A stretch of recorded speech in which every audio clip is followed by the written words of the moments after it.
안녕하세요, 대배당입니다. 오늘은 연말정산의 3대 오해와 꿀팁 3가지를 정말 쉽게 설명해 보도록 하겠습니다. 2월부터 연말정산 환급금이 입금 많이 되는 시기인데요. 지금부터 준비하면 내년 2월엔 올해보다 더 분명히 많이 받으실 수 있을 겁니다. 제 연말정산 환급 내역과 함께 시작하겠습니다. 구독과 좋아요 부탁드리고요. 바로 시작합니다. 첫 번째 오해입니다. 연봉 8,800만 원이 넘으면 세금을 35% 내야 한다. 회사에서 직장인으로 일을 하고 세금을 낸다라는 건 근로소득을 만들고 있다는 겁니다. 이 근로소득은 종합소득 중에 하나인데요. 종합소득은 2배 사근 연기가 있습니다. 따라서 근로소득세는 큰 틀에서 종합소득 과표를 그대로 따라갑니다. 물론 근로소득자만 공제받을 수 있는 항목은 있지만요. 세율은 이렇게 동일하죠. 그렇다면 연봉 8,800만 원이 넘으면 정말 세금이 35%냐? 실제로 이렇게 생각하는 사람들이 너무 많습니다. 실제 저의 실효세율은 10%가 넘지 않습니다. 무슨 이유일까요? 물론 제 연말정산 환급금이 동료들보다 조금 많은 편이긴 합니다. 그렇지만 그분들도 실효세율은 10에서 15%대가 가장 많습니다. 왜냐하면 근로소득 공제 금액이 일단 빠지고요. 거기에 인적공제를 포함한 소득공제들이 빠지고 줄어든 과세표준에서 세율을 곱하게 되고 누진공제액이 다시 빠지면 산출세액이 나오는데 여기서 세액공제가 또 빠지죠. 이렇게 되면 결정세액이 나오는데 내가 1년간 낸 납부세액이 더 크면 환급을 받는 구조입니다. 같은 원리로 내가 은퇴하고 다른 소득 없이 배당소득만 있을 때 연 8,500만 원 정도까지는 이 기본세율을 적용받습니다. 금융소득 종합과세자이지만 이렇게 과표 구간에 누진공제를 빼면 딱 실효세율 15%가 나오기 때문입니다. 따라서 소득을 효율적으로 늘리기 위해서는 배당소득, 제가 이야기하는 배당로봇을 만들어야겠죠. 배당로봇은 연 2천만 원까지 기본세율 15에서 15.4%를 적용받으면서 나와 함께 일하는 로봇입니다. 한번 만들어두면 신경 쓸 게 없습니다. 내 시간을 복제해서 노동 없이 24시간 돌아갑니다. ISA 계좌나 세액공제 받지 않는 연금저축펀드 계좌를 통해서 연 2천만 원 초과 배당에 대해서도 충분히 절세가 가능하죠. 두 번째 오해입니다. 소비를 안 하면 세금을 많이 낸다. 이번에 나 연말정산 뱉어낸다. 이번에 카드를 많이 안 쓴 것 같다. 라는 친구 이야기를 한 번씩 들어보셨을 겁니다. 그러나 실제로 소비가 결정세액에 미치는 영향은 아주 제한적입니다. 먼저 총급여의 25%를 초과해서 쓴 금액부터 공제 대상이 됩니다. 연봉이 5천만 원 직장인이라면 1년에 1,250만 원까지는 카드를 아무리 써도 공제액이 없죠. 이 문턱을 넘기 위해서 지출을 늘리는 것은 절세 측면에서는 매우 비효율적입니다. 또한 공제액이 곧 환급액이 아닙니다. 환급액은 아래의 산식으로 결정이 되는데요. 소득에 따라 다르겠지만 100만 원을 써도 신용카드는 약 2만 원, 체크카드는 약 4만 원을 돌려받는 것이죠. 마지막으로 공제 한도가 존재합니다. 보통 300만 원이 최대 공제 한도이고 여기서 소득세율이 곱해지기 때문에 실제로 소비가 세금 환급에 미치는 효과가 생각만큼 그렇게 크지 않습니다. 따라서 세금 환급을 받기 위해서 신용카드를 더 써야겠다라는 것은 합리적인 선택이 아닙니다. 오히려 불필요한 소비를 하지 않고 투자를 하는 것이 100배 낫죠. 돈 10,000원 세금 환급 받으려고 20-30만 원을 소비하는 건 그냥 소비를 위한 합리화입니다. 세 번째 오해, 연말정산은 모든 사람이 준비해야 한다. 사회초년생 때 연말정산 이야기가 나오면 연말정산 뭔가 나도 탄탄하게 준비해야 할 것 같은데요. 하지만 대한민국의 근로소득자 중 33%는 세금을 내지 않습니다. 면세자들에 대해 제가 뭔가 비난을 하거나 그러는 것은 절대 아니고요. 이 구간에 속하는 분들은 당장 소득이 늘어나지 않는 환경이라면 연말정산은 기존에 하던 대로만 해도 무방합니다. 내가 1년간 원천징수로 낸 세금 이상으로 연말정산 때 환급을 해주지 않기 때문이죠. 이 구간에 속한 분들이 해야 할 일은 낮은 세율을 무기 삼아 금융자산을 빨리 형성하는 것이겠죠. 저도 사회초년생 때 세금은 굉장히 적게 냈습니다. 그러니 어차피 결정세액이 0이거나 낮은 수준인데 체크카드를 쓰면 좋다는 말을 들어서 갑자기 안 하던 소비를 하거나 세액 공제만을 위해서 연금저축펀드나 IRP에 큰 금액을 당장 납입할 필요가 없다는 것이죠. 많이 받는 꿀팁 3가지를 말씀드리겠습니다. 먼저 연말정산을 많이 받기 위해서 제일 중요한 한 가지 개념이 있습니다. 소득공제와 세액공제를 구분해야 합니다. 소득공제는 내가 번 돈의 크기를 줄여주는 것이고 세액공제는 내가 낼 세금을 줄여주는 것입니다.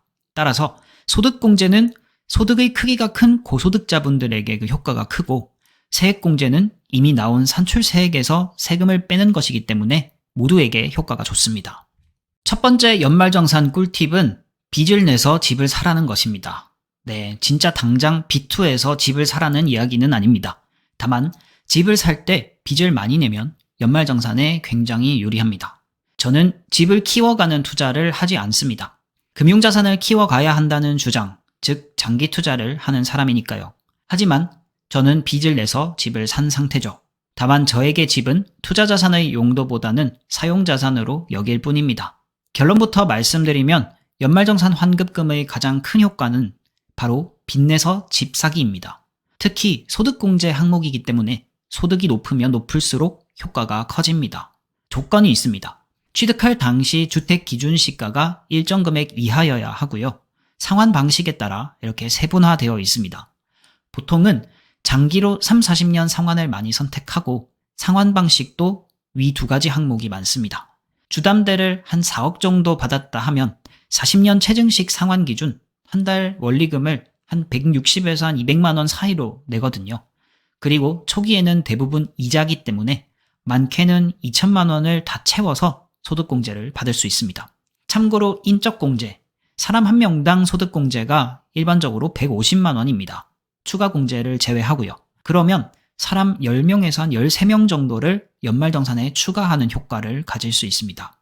연말정산 때문에 집을 사라라는 이야기는 아니죠. 하지만 집을 소유하게 될 때 이 조건을 염두에 둔다면 큰 절세 효과를 얻을 수 있습니다. 두 번째 꿀팁은 연금 로봇을 제조하라입니다. 연금 로봇이란 평균적인 사람의 생애소득 중 노후의 적자 구간을 180도 바꿔버리는 강력한 소득 로봇입니다. 연금 로봇의 재료로 연금저축펀드와 IRP가 필요합니다. 이 항목은 세액공제 항목에 들어갑니다. 이 계좌들을 만들어야 하는 이유는 두 가지입니다. 첫 번째는 세액공제 혜택입니다. 연금저축펀드에서 600만 원, IRP에서 300만 원을 납입하면 총급여 5,500만 원 이상 기준 13.2%인 약 119만 원을 연말정산 때 환급받습니다. 5,500만 원 이하라면 16.5%인 약 149만 원을 환급받죠. 두 번째는 장기 투자에서 절세 효과가 극대화되는 계좌입니다. 저는 연금 로봇에서 꾸준히 지수 ETF에 투자하고 있습니다. 작년엔 ISA 계좌에서 연금저축펀드로 이동도 했죠. 연금저축펀드를 이야기하면 72의 법칙을 자주 말씀드리는데요. S&P 500의 지난 60년간 연평균 수익률은 10%입니다. 72의 법칙이란 71을 수익률로 나누면 대략적으로 투자금이 2배가 되는 연수가 나온다는 것입니다. 즉 20살부터 60세까지 투자하면 약 47배가 되고요. 30살부터 60세까지 투자하면 약 18배, 40살부터 60세까지 투자하면 약 7배가 됩니다. 20살부터 시작한 사람은 마지막 10년인 50세에서 60세 동안 불어나는 자산의 절대 액수가 초기 30년간 불어난 금액보다 큽니다. 이것이 복리 그래프가 후반에 수직 상승하는 이유입니다. S&P 500, 나스닥 100 등 시장을 추종하는 지수 ETF에 최대한 길게 투자하는 것이 연금 로봇을 가장 확실하게 제조하는 방법입니다. 이후 만 55세 이후 연금 수령 시에는 3.3에서 5.5%의 세율을 적용받으며 연 1,500만 원 초과 수령 시 분리과세 선택 가능하며 건보료 산정에도 포함되지 않는 막강한 혜택을 가지고 있습니다. 국내 상장 해외 ETF의 경우 매매 차익도 과세되지 않기 때문에 수령 시기가 되면 지수 ETF를 고배당 ETF로 바꾸기에도 아주 용이합니다. 세 번째 꿀팁은 원천징수세율을 80%로 설정하라입니다. 근로소득세는 1년에 한 번 내는 세금이 아니라 직장에서 매월 대략 계산한 세금을 뗀 이후에 1년에 한 번 정산하는 과정을 거칩니다. 여기서 매월 떼는 비율을 선택할 수 있습니다.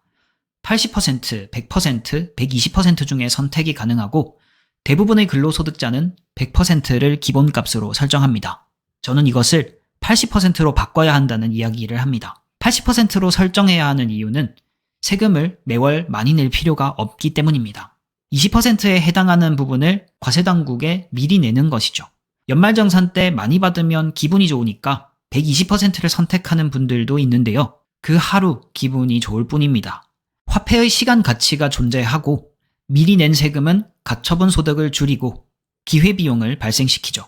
투자를 한다면 20%에 해당하는 부분만큼 더 많은 월적립식 투자를 할 수 있습니다. 따라서 금융투자를 메인으로 하시는 분들이라면 80%로 원천징수세율을 조정하는 것을 말씀드립니다.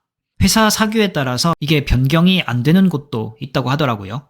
그런 분들은 어쩔 수 없지만 변경이 가능하다 하면 100% 또는 120% 이렇게 세금을 미리 내고 있다 하시면 80%로 변경을 고려해보는 것도 좋은 방법입니다. 오늘도 영상 끝까지 시청해주셔서 정말 감사드립니다. 모두 배당 많이 받으세요.